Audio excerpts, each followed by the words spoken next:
Hay momentos en la vida que marcan un antes y un después. Momentos donde el ruido se apaga y la verdad comienza a susurrar.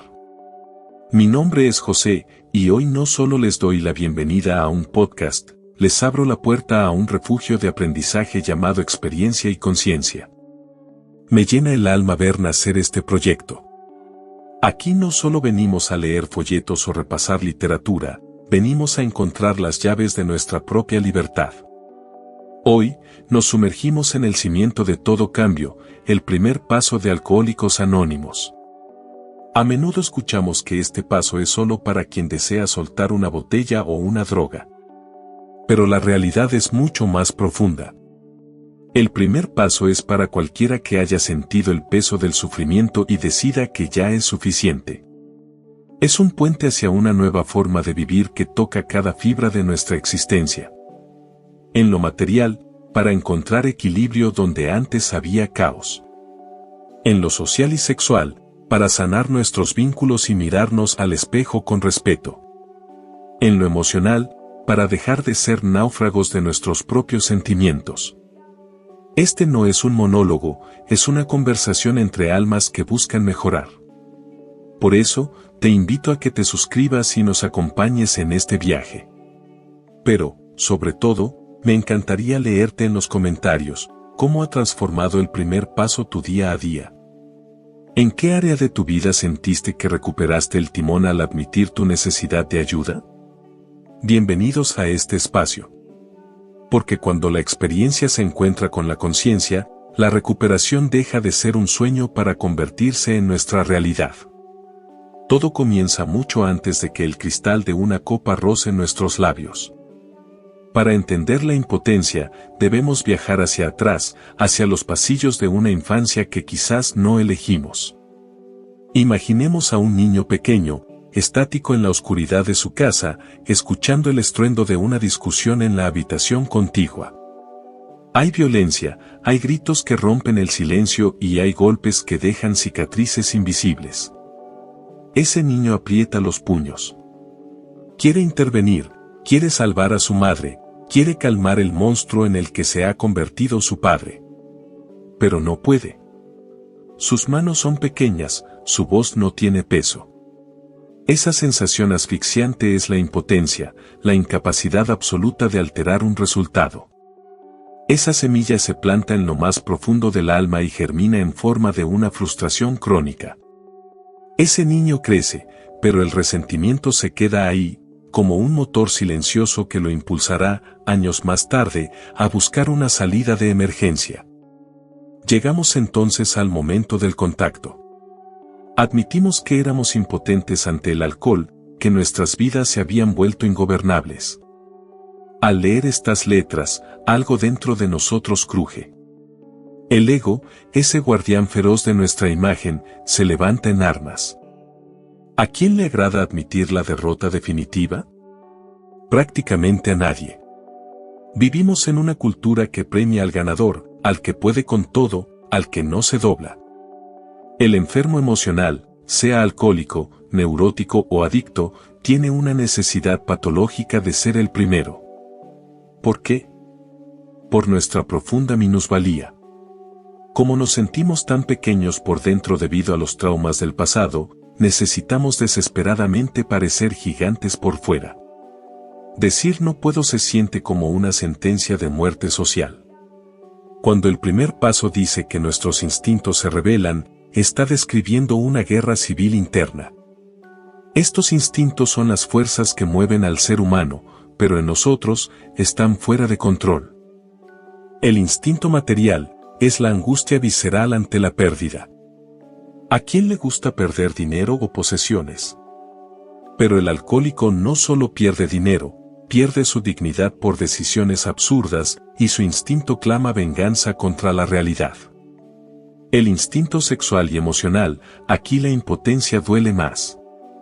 Es el deseo de poseer al otro.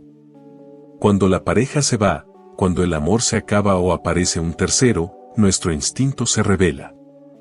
No aceptamos que no podemos controlar los sentimientos de los demás. Queremos forzar al mundo a amarnos, y cuando fallamos, la frustración nos consume. El instinto social es la máscara. El terror a ser señalados como el que fracasó, el que perdió el trabajo, el que no pudo mantener su casa. Todos estos instintos chocan contra la pared de la realidad, no tenemos el gobierno de nada. Hay una frase que estremece, con la copa en la mano, hemos torcido nuestras mentes hacia una obsesión tan destructiva. Pero aquí hay un secreto que pocos ven a simple vista, ya estábamos rotos antes de beber. El alcoholismo no es la enfermedad raíz, es el síntoma visible de un mal espiritual y emocional mucho más profundo. Éramos neuróticos infantiles buscando una anestesia. Estábamos emocionalmente destruidos por actos de mal juicio que nacieron en nuestra infancia. La copa solo fue el vehículo que encontramos para lograr ese desdoblamiento de personalidad. Bajo el efecto de la sustancia, podíamos ser el héroe que el niño asustado nunca pudo ser. Podíamos hablar, reír y sentir que teníamos el control, cuando en realidad nos estábamos hundiendo más en la ingobernabilidad. Es verdaderamente espantoso reconocer que nuestra mente ya tenía esa obsesión grabada a fuego. Admitir que solo un acto de la providencia puede remover ese peso no es una derrota humillante, es un acto de honestidad brutal. Hablo desde mi propia experiencia, sin pretender ser dueño de la verdad. He visto cómo, al soltar la copa y admitir que mi vida era un caos ingobernable, los resultados empezaron a florecer. No es magia, es el resultado de dejar de pelear contra lo inevitable. Al aceptar que soy impotente, paradójicamente, recupero el poder sobre mi propia vida, una vida que hoy puedo disfrutar con mi familia, en juicio y en paz. Fuimos esclavos de nuestras heridas, pero hoy, al admitir que el alcohol y nuestras emociones nos vencieron, encontramos por fin el camino hacia la verdadera libertad. Nuestra historia suele comenzar en un escenario brillante, rodeado de luces y risas. El alcohol se presenta ante nosotros como el lubricante social por excelencia. Es el invitado de honor en las bodas, el aliado en los departamentos de ventas, el compañero necesario para cerrar un trato o para sobrevivir a una reunión familiar. En esos primeros capítulos, el alcohol parece un amigo generoso que nos ayuda a sociabilizar, que nos quita la timidez y nos pone una máscara de seguridad. Sin embargo, para muchos de nosotros, la trama da un giro oscuro. Lo que comenzó como una diversión ligera se desliza, sin que nos demos cuenta, hacia lo que el Dr. Bob describía con una palabra estremecedora, una pesadilla. Es el momento en que el lubricante se vuelve pegajoso, nos atrapa y nos hunde. Para entender el primer paso, debemos diseccionar el motor que nos mantiene cautivos, la obsesión. En el lenguaje del alma, una obsesión es una idea fija, un parásito mental que no permite que pienses en nada más. Pensemos en la dependencia emocional, ese espejo donde el alcohólico puede verse reflejado con claridad. Todos hemos visto a esa persona que mendiga amor, alguien que sabe, con pruebas en la mano, que su pareja ya no le ama, que hay una tercera persona, que el desprecio es la única respuesta que recibe. Aún así, el obsesivo insiste. Llama compulsivamente, se arrodilla, suplica una oportunidad más, humilla su dignidad con tal de no soltar ese vínculo tóxico.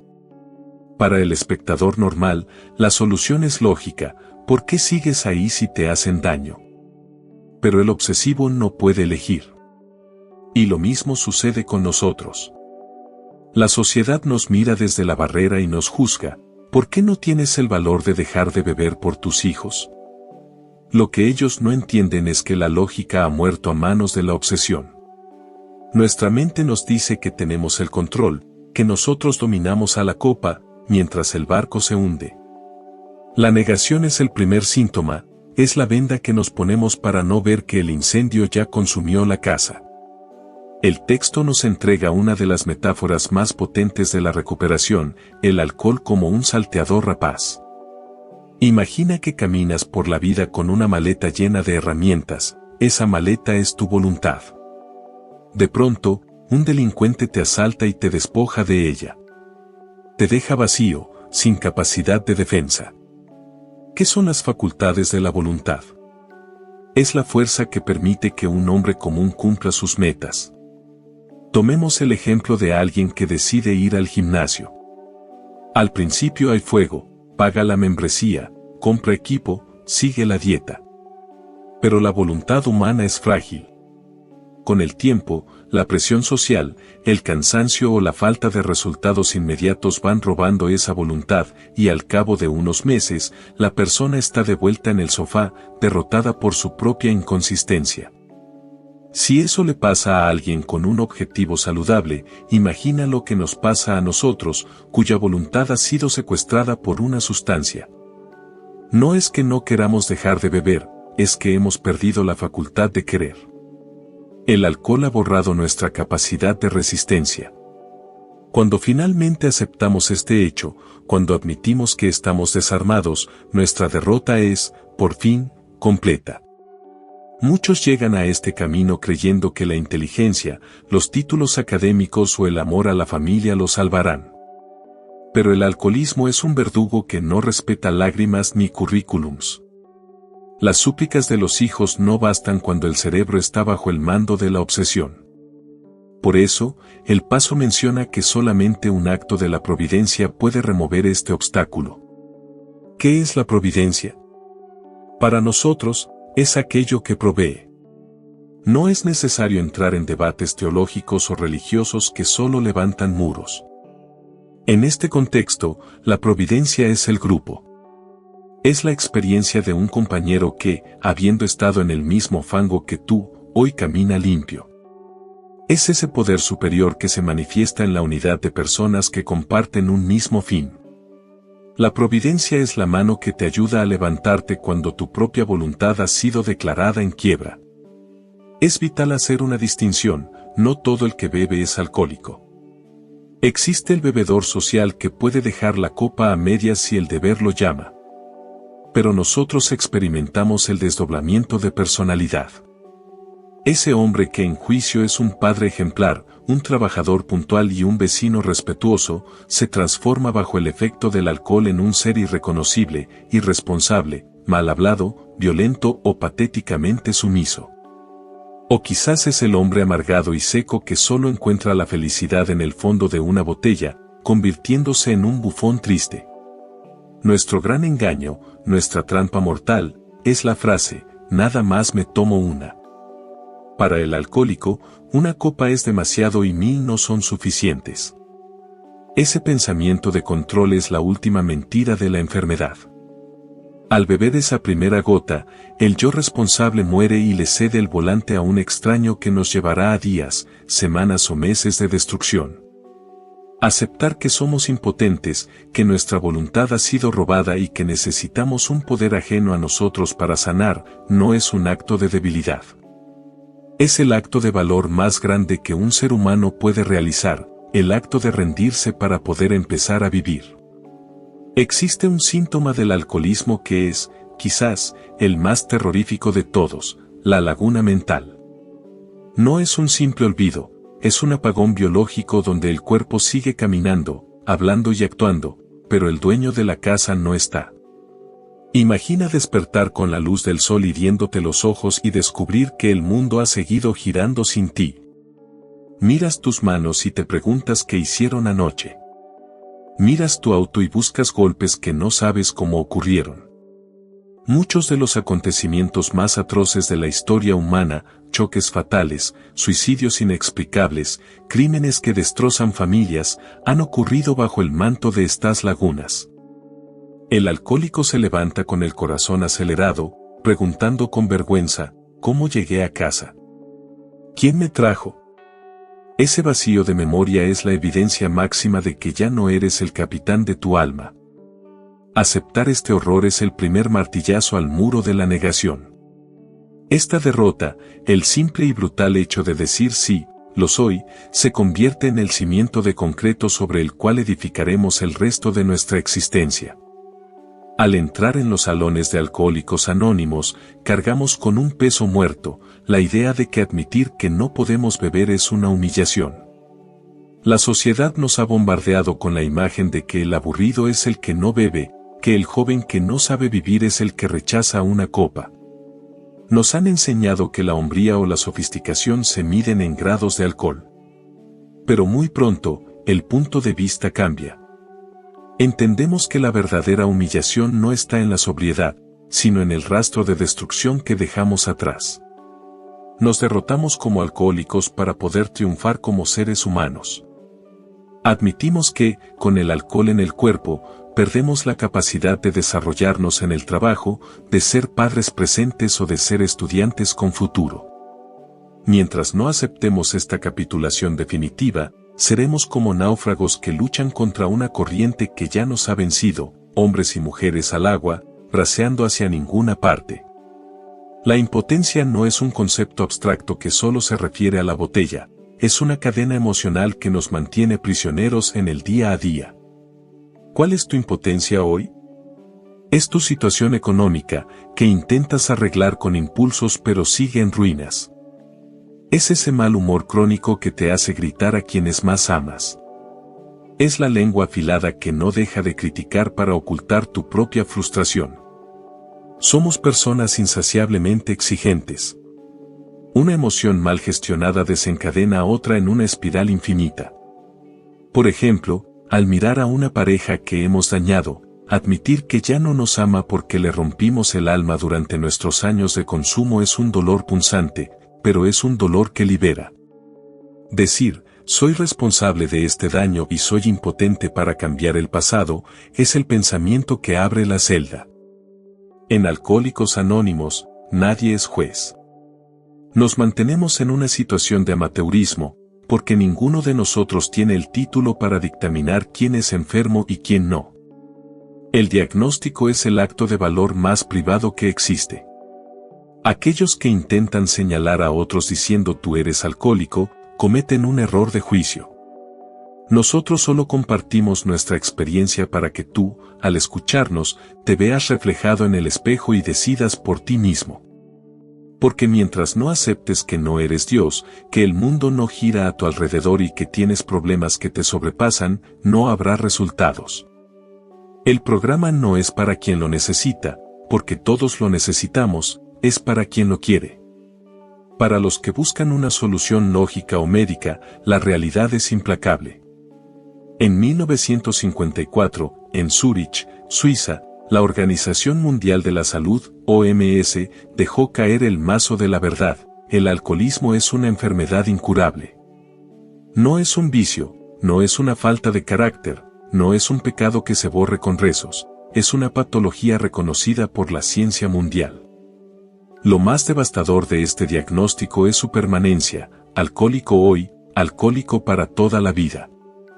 No hay pastilla, no hay terapia psicológica ni tratamiento psiquiátrico que te devuelva la capacidad de ser un bebedor social. Muchos se resisten a esto. Pasan por periodos de abstinencia de meses o incluso años, y se convencen de que están curados. Pero cuando vuelven a probar esa primera gota, la enfermedad despierta con una furia multiplicada. Para muchos, ese regreso ha sido el golpe fulminante de su vida. Al final de este análisis del primer paso, nos quedamos a solas con la realidad. Si eres alcohólico, el mapa de tu vida ya solo tiene 3 destinos posibles. La locura, el colapso total del sistema nervioso y la mente. La muerte, el fin prematuro en un hospital, una cárcel o un callejón. La sobriedad, la única salida de emergencia que nos permite construir una vida útil y feliz. Aceptar esta devastadora debilidad no es el fin del mundo, es el fin del viejo mundo que nos estaba matando. Es admitir que somos desahuciados ante la sustancia para poder convertirnos en arquitectos de nuestra propia paz. El alcoholismo no es una enfermedad que se vive en solitario, es una explosión de granada que alcanza a todos los que están cerca. Cuando hablamos de consecuencias, no hablamos de conceptos abstractos, sino de la arquitectura de una vida en ruinas. Es el silencio gélido en la cena porque la esposa ya no tiene palabras, es el resentimiento acumulado en los ojos de unos hijos que crecieron viendo a un fantasma, y es el abandono, físico o emocional, de aquellos que más nos necesitaban. A esto se le suma el calvario interno, una enfermedad emocional que se manifiesta como una depresión que no te deja levantarte. Una ansiedad que te hace sentir que el corazón se te escapa del pecho y un remordimiento que se convierte en tu sombra. Y esto, curiosamente, es lo mejor que puede pasar, porque del otro lado del umbral está la muerte definitiva. El mundo de hoy está saturado de suicidios silenciosos y accidentes fatales que no son más que el punto final de una frase que empezó con una copa. El paso es tajante, si no te das cuenta de tu devastadora debilidad, no hay provecho posible.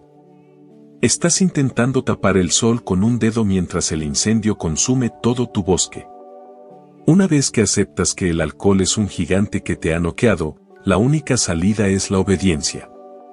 Pero no es una obediencia ciega a un tirano, sino la obediencia de un náufrago hacia quien le lanza una cuerda. El grupo te ofrece sugerencias que parecen simples, casi infantiles, pero que son muros de contención. Te dicen, no vayas a esos lugares. Tu ego responde, yo puedo manejarlo. Pero la realidad es que tus antiguos compañeros tienen una gravedad mayor, es más fácil que ellos te arrastren al bar que tú los lleves a la sobriedad. Aquí es donde entra el plan de las 24 horas, el apadrinamiento y el uso constante de la tribuna. Son las herramientas para combatir la fragilidad de tus promesas.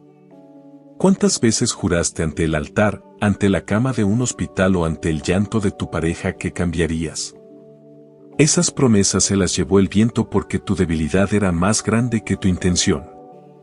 Hasta que no reconozcas esto con humildad radical, tu sobriedad será apenas un barniz sobre madera podrida, una calma precaria que no conoce la felicidad verdadera. El primer paso nos invita a una acción que parece contradictoria, derrotarnos completamente. Esta derrota no es solo ante la botella, es ante todas las situaciones de la vida que se han salido de nuestro control. Todos hemos estado ahí, agotando fuerzas sobrehumanas, gastando hasta el último centavo, usando toda nuestra inteligencia para arreglar a otros o solucionar problemas que no nos pertenecen. Fuimos con el brujo, buscamos refugios religiosos vacíos y, a veces, llegamos al grupo gritando que nada sirve. Pero el programa no falla. Fallamos nosotros cuando nos negamos a soltar el mando. La derrota definitiva es la conciencia plena de que no todo está en nuestras manos. Es aceptar que hay piezas del rompecabezas que no encajan porque no son nuestras. Es la liberación de decir, no puedo más con esto. Solo cuando el yo omnipotente muere, puede nacer el hombre capaz de ser ayudado. Para entender la fuerza de la aceptación, miremos el caso de aquel hombre divorciado que vivía en una prisión mental. Habían pasado los años, tenía una nueva familia, hijos y una vida aparentemente resuelta. Pero por dentro, era un esclavo. No podía dejar de pensar en su exesposa. Su obsesión era un marasmo que empañaba incluso sus momentos más íntimos. Su mente era un disco rayado que siempre volvía al mismo nombre. Él lo negaba por orgullo. ¿Cómo voy a seguir amando a alguien que ya me olvidó?, se preguntaba con vergüenza. El ego le impedía admitir su derrota ante ese sentimiento. Pero un día, el dolor superó al orgullo. Admitió lo impensable, ella es el amor de mi vida y siempre lo será, esté con quien esté. En ese instante de honestidad brutal, ocurrió el milagro. Al dejar de luchar contra la verdad, la obsesión perdió su fuerza. Por un acto de la providencia, la mente se aclaró. A veces, lo que nos está matando no es el problema, sino la energía que gastamos en negar que el problema nos ha vencido. El orgullo y el ego son los carceleros más crueles del ser humano. Nos obligan a llevar máscaras de control mientras nos desmoronamos por dentro. La invitación de este camino es a quitarse la máscara, a dejar de gritarle al mundo y a aceptar nuestra impotencia ante lo que no podemos cambiar, el pasado, el desamor de otros, nuestra propia genética alcohólica. Mientras sigas creyendo que eres el director de la orquesta, el ruido seguirá siendo insoportable.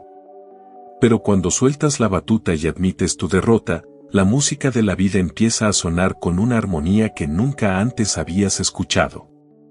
Esa es la la firmeza duradera solo nace del suelo más bajo, de la aceptación de que, solos, ya no podemos dar ni un paso más.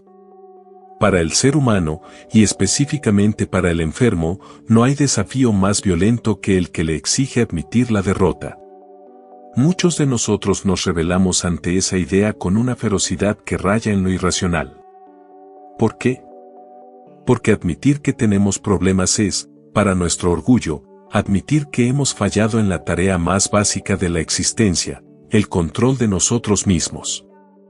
Pregúntaselo a cualquier enfermo.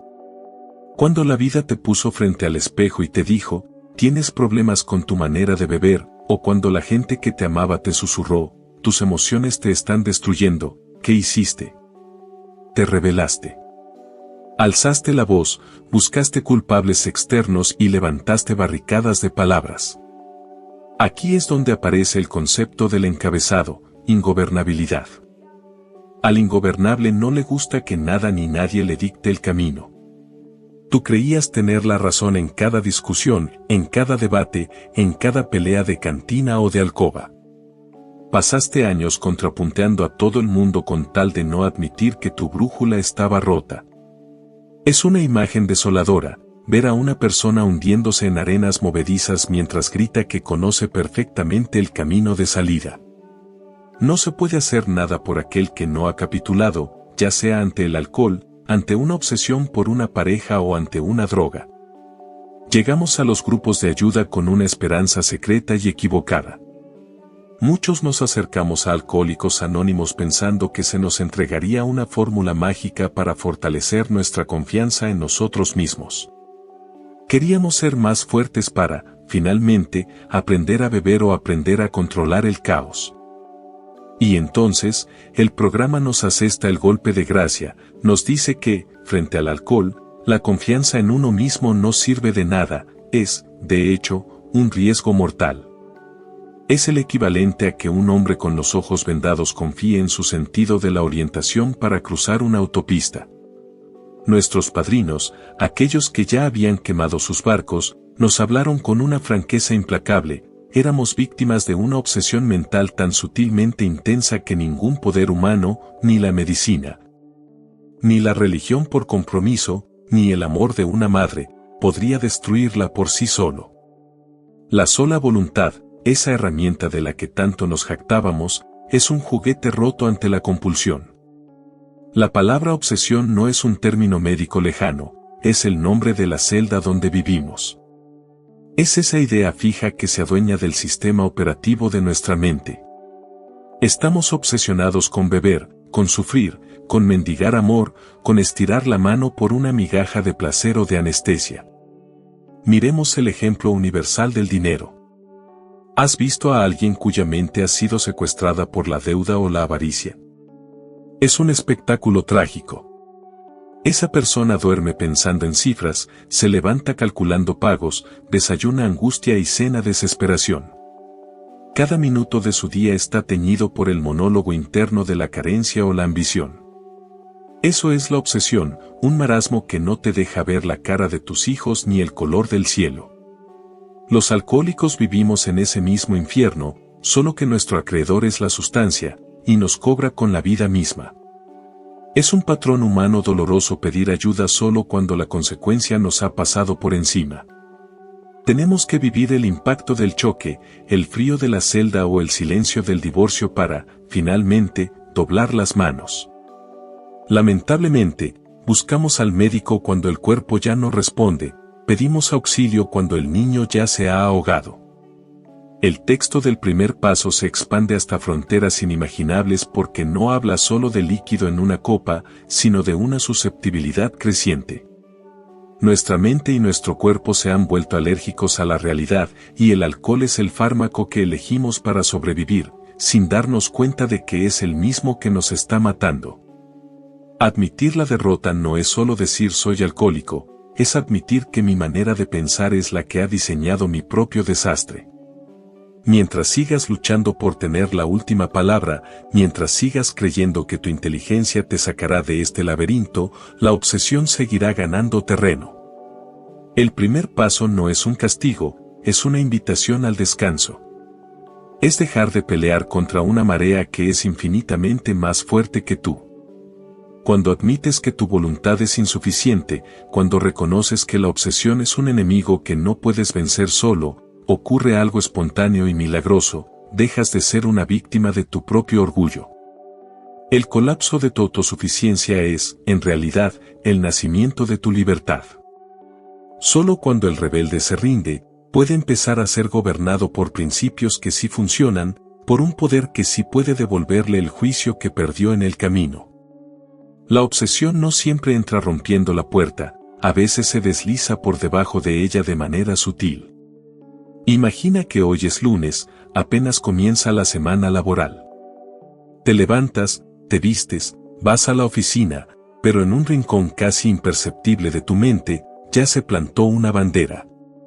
Sabes que el viernes es el cumpleaños de tu mejor amigo. Tu cuerpo está en el presente, pero tu mente ya está en el futuro. Ya estás visualizando la borrachera milenaria, ya estás saboreando esa cerveza helada, ya estás planeando cómo vas a bailar y qué vas a decir. Desde el lunes, tu juicio está secuestrado por una reunión que aún no sucede. Eso es la obsesión mental, una idea fija que se disfraza de entusiasmo social. Enmascaramos el alcoholismo con la etapa de la euforia, esa que la sociedad aplaude, el brindis, el compadrazgo, la carcajada ruidosa y la alegría fingida. Es el escaparate brillante que todos quieren ver, pero detrás de la tienda, el edificio se está cayendo. Hay una realidad que el alcohólico intenta sepultar bajo llave, lo que callamos cuando la música se apaga. El alcohólico suele ser un queda bien profesional. En la barra es el hombre más generoso del mundo, dispara rondas, paga cuentas ajenas, abraza a desconocidos y jura lealtad eterna a amigos que apenas conoce. Pero esa generosidad es una mentira sangrienta. Ese mismo hombre que derrocha dinero en la cantina es una persona mediocre y mezquina en su propio hogar. El dinero que lanza sobre la barra era el dinero destinado a los zapatos de sus hijos, a la renta o a la comida de la semana. Es un contraste aterrador, ebrio es un poeta que ama a toda la humanidad, pero sobrio es un bloque de hielo. Es más fácil sacarle sangre a una piedra que una palabra de ternura o una muestra de afecto real a él. En el fondo, es una cobardía selectiva. El alcohólico hiere a las personas más nobles que conoce, su esposa, sus hijos, su madre, porque sabe que ellas son sumisas, que lo aman y que no le responderán con la misma violencia. Destroza los corazones que lo cuidan porque es demasiado cobarde para enfrentar la vida sin anestesia. El alcoholismo es, ante todo, un ladrón de tiempo. Años preciosos, décadas de vigor y juventud que jamás volverán, se pierden en el fondo de una botella. Muchos veteranos llegan a Alcohólicos Anónimos con el alma llena de cicatrices y los ojos cargados de una tristeza infinita, diciendo, «Cómo me hubiera gustado conocer esto cuando aún tenía el mundo por delante». Algunos tuvieron la oportunidad de jóvenes, pero su soberbia les hizo dar la espalda al mensaje. Hoy regresan no porque quieran, sino porque el alcohol ya les quitó todas las otras salidas. Sin embargo, el programa ofrece una paradoja hermosa: los viejos han levantado un fondo de sufrimiento para que los jóvenes no tengan que tocarlo. Sus historias de pérdida, de hogares destruidos, de empleos tirados a la basura, de años de cárcel o enfermedad, sirven como un faro de advertencia. Hoy, un joven de 19 o 20 años puede entrar al grupo y, si es lo suficientemente humilde para escuchar, ahorrarse 15 años de infierno. Puede conservar a su familia antes de perderla, puede terminar una carrera, puede ver crecer a sus hijos con los ojos limpios. Yo, José, fui uno de esos jóvenes. Llegué a los 19 años sin haber perdido tanto en lo material, pero habiendo perdido ya la paz. Me aferré a la promesa de los veteranos: puedes tenerlo todo si sueltas la copa hoy. Pero hay una advertencia vital que no debemos ignorar: una cosa es estar sentado en una silla de un grupo y otra muy distinta es practicar el programa de recuperación. Puedes dejar de beber hoy mismo y seguir siendo el mismo ser déspota, egoísta y defectuoso que eras cuando estabas borracho. Si no hay un cambio profundo en el carácter, si no se practica el programa en todos los actos de la vida, perderás a tu familia de todos modos. El alcohol solo era el síntoma, el veneno real está en el ego que se niega a cambiar. Muchos alcohólicos se resisten a ver esto. Prefieren creer que con no beber es suficiente, pero la ingobernabilidad emocional no se cura con abstinencia sola. Se requiere una derrota total ante nuestra propia naturaleza defectuosa. El primer paso concluye con una invitación que es, al mismo tiempo, un desafío para los escépticos. Si después de escuchar todo esto, tú todavía crees que nosotros exageramos, si piensas que todavía tienes el control y que puedes beber como la gente normal, te invitamos cordialmente a que vayas y hagas la prueba. Ve a la cantina más cercana. Intenta beber solo 2 copas y detenerte. Intenta controlar tu vida, tus emociones y tu entorno con tu propia inteligencia. Si lo logras, si descubres que puedes ser feliz y funcional bebiendo, nosotros seremos los primeros en quitarnos el sombrero y admitir que tenías la razón. Pero si fracasas, si la obsesión te arrastra de nuevo al fango, si terminas pidiendo ayuda cuando el niño ya se ahogó, entonces deja de lado tu soberbia. Regresa al grupo, siéntate y escucha. Aquí estaremos, no para juzgarte, sino para enseñarte que la derrota definitiva es, en realidad, el único camino hacia la victoria. Así cerramos este primer capítulo, pero no es un final, es apenas la colocación de la primera piedra. Nos hemos asomado al abismo de la impotencia, hemos reconocido las grietas en nuestra voluntad y hemos dejado caer, por fin, la pesada armadura del orgullo. Este primer paso es mucho más que admitir una derrota, es el cimiento de roca sólida sobre el cual vamos a edificar, ladrillo a ladrillo, una vida que no solo sea sobria, sino profundamente útil y feliz. Yo, José, echo la vista atrás y solo puedo sentir gratitud. Lo que hemos navegado hoy es apenas un leve estudio de un océano inmenso, los pasos son senderos extensos que nunca terminan de recorrerse. En este espacio, hemos intentado destilar la esencia, lo más puro, para que el entendimiento sea esa chispa que encienda tu motor. Sé que quedaron historias en el tintero y conceptos por profundizar. Por eso, abro el corazón hacia ti, si sientes que este mensaje resonó en tus fibras más íntimas, si necesitas que sigamos desgranando esta verdad, dímelo. Con todo el gusto y el amor que este camino me ha enseñado, regresaré para una segunda parte. Recuerda siempre, yo no soy el dueño de la verdad absoluta. No soy un juez, ni un maestro, soy solo un compañero de viaje compartiendo una interpretación, un punto de vista nacido del dolor y transformado en conciencia. Mi historia es solo una de tantas, y es la tuya, tu vivencia, tu desarrollo dentro de este paso, tus caídas y tus levantadas, la que realmente puede completar este aprendizaje para todos. Me invade una alegría profunda al dar vida a este podcast, Experiencia y Conciencia. Porque es ahí, en la unión de lo que hemos vivido con lo que ahora comprendemos, donde sucede el milagro del cambio. Desde donde quiera que me escuches, sea en la soledad de una habitación, en el trayecto al trabajo o en el silencio de una noche difícil, te mando un fuerte abrazo. No estás solo. La derrota ya quedó atrás, hoy empezamos a construir. Felices 24 horas y hasta la próxima.